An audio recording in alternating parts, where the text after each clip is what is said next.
அஸ்ஸலாமு அலைக்கும் ஃபாத்திமா. ஏன் இங்க தனியா உட்காந்துட்டு இருக்க? வாலைக்கும் சலாம் அண்ணா. என் கூட பேசாதீங்க அண்ணா. ஏன், என்னாச்சு? ஏன் கண்ணெல்லாம் கலங்கி இருக்கு? அம்மா ஏதாவது சொல்லிட்டாங்களா? ஆமா அண்ணா, அம்மா என்ன திட்டிட்டாங்க. நான் விளையாடும்போது நேற்று நம்ம அப்பா வாங்கி கொடுத்தாருன்னா ஒரு காரு, அது தெரியாம தான் கீழே போட்டு உடைச்சிட்டேன். அதுக்கு அவ்வளோ கோவப்படுறாங்கண்ணா. அம்மாவுக்கு என் மேலே பாசமே இல்லை, எப்போ பாரு என்னையே திட்டுறாங்க. அப்படி இல்லை ஃபாத்திமா, அம்மாவுக்கு உன் மேலே எவ்வளோ பாசம் தெரியுமா? அல்லாவுக்கும் அவன் ரசூலுக்கும் அடுத்து நம்ம மேலே எல்லை இல்லாத அன்பு வச்சுக்கிறது நம்ம அம்மாவும் அப்பாவும் தான். நான் உனக்கு ஒரு கதை சொல்லட்டுமா? கேட்டா உனக்கே புரியும். கதையா? சொல்லுங்கண்ணா. ஒரு ஊர்ல ஒரு பென்சிலும் எரேசரும் ரொம்ப நண்பர்களா இருந்தாங்களாம். அந்த பென்சில் ரொம்ப அழகா எழுதும், ஆனா அப்பப்போ சின்ன சின்ன தப்பு பண்ணிடுமா. ஒவ்வொரு தடவையும் அது தப்பு பண்ணும்போது அதோடைய நண்பன் எரேசர் ஓடி வந்து, கவலைப்படாத நான் இருக்கேன் அப்படின்னு சொல்லி அந்த தப்பை அழகா அழிச்சிடுமா. ஓ, நல்ல ஃப்ரெண்ட் இல்ல. ஆனா நாள் போக போக போக பென்சிலுக்கு எரேசர் மேல கோவம் வந்துடுச்சு. என்ன கோவம்னா?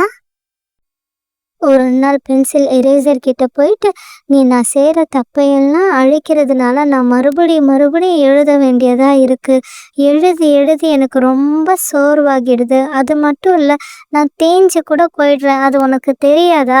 உனக்கு என் மேலே அக்கறையே இல்லையா அப்படின்னு கோவமா கேட்டுச்சான்.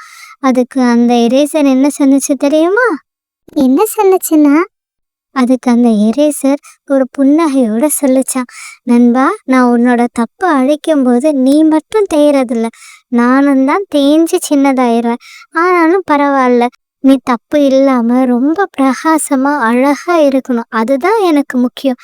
எல்லாரும் உன்னுடைய அழகான எழுத்தை பார்த்து மாஷா அல்லான்னு சொல்லணும், அதுக்காக தான் நானும் வெயிட் பண்றேன் அப்படின்னு சொன்னிச்சா.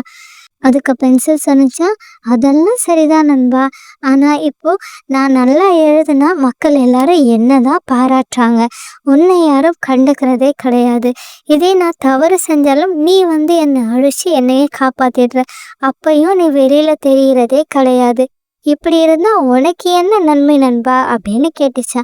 அதுக்கு அந்த எரேசர் சொன்னிச்சா, உனக்காக வாழ்றது தான் எனக்கு ரொம்ப சந்தோஷம் அப்படின்னு சொன்னிச்சான். நம்ம அம்மாவும் அப்பாவும் இந்த எரேசர் மாதிரி தான் ஃபாத்திமா. நம்மள ஒரு நல்ல பிள்ளைய அல்லாஹுக்கு பிடிச்சவங்களா வளர்க்குறது அவங்களோட பொறுப்பு. அது அல்லாஹ் அவங்களுக்கு கொடுத்த அமானத். நம்ம இந்த உலகத்துல செய்கிற சின்ன சின்ன தப்பெல்லாம் அவங்க கண்டிச்சு திருத்தும் போது நமக்கு அந்த பென்சில் மாதிரி வலிக்கத்தான் செய்யும். ஆனால் அவங்க நோக்கம் நாம் நாளைக்கு ஒரு சாலிகான பிள்ளையா வரணுன்றது தான். அவங்க நம்ம மேலே கோவப்படுறது மாதிரி தெரிஞ்சாலும் அது அல்லாஹுடைய ரஹ்மத் தான், தெரியுமா? இன்னொரு விஷயம் தெரியுமா? நம்ம இப்போ சின்ன பிள்ளைங்க, பென்சில் மாதிரி. நாம் தப்பு செஞ்சால் நம்ம அப்பா அம்மா அதை அழிச்சு திருத்திடுவாங்க. நாமளும் தவறுக்காக வருந்தி அல்லாஹ் கிட்ட பாவ மன்னிப்பு கேட்டால் அல்லாஹும் மன்னிச்சிடுவான். ஆனால் இதே நம்ம பெரியவங்க ஆகிட்டா பேனா மாதிரி ஆயிடும். நம்ம செயல்கள் எல்லாம் நம்ம ஆமால் நாமால எழுதப்பட்டுடும். அப்போ அந்த தப்பை அழிக்கிறது ரொம்ப கஷ்டம். அதனால தான் இன்ஷா அல்லாஹ் நம்ம நல்ல வழியில் நடக்கணும்னு தான் இப்போவே நம்மளை திருத்துறாங்க.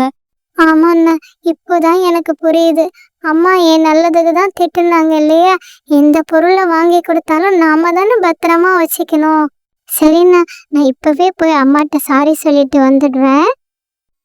பிள்ளைகளை, உங்கள் அம்மா அப்பா உங்களை திட்டும்போது உங்களுக்கு வலிச்சதுன்னா இந்த விஷயத்த நீங்களும் ஞாபகம் வச்சுக்கோங்க. அவங்க இப்போ நம்மளை திட்டுறது அடிக்கிறது எல்லாமே நம்மளை திருத்ததான். நம்மளுடைய 2 உலக வாழ்க்கை, அதாவது இந்த உலக வாழ்க்கையும் மறுமை உலகத்து வாழ்க்கையும் நம்மளை சிறப்பாக்குறதுக்கு தான் அவங்க முயற்சி பண்ணுறாங்க. நாமளும் அந்த முயற்சியில் அவங்களுக்கு கை கொடுப்போமா? Islam for Kids Tamil.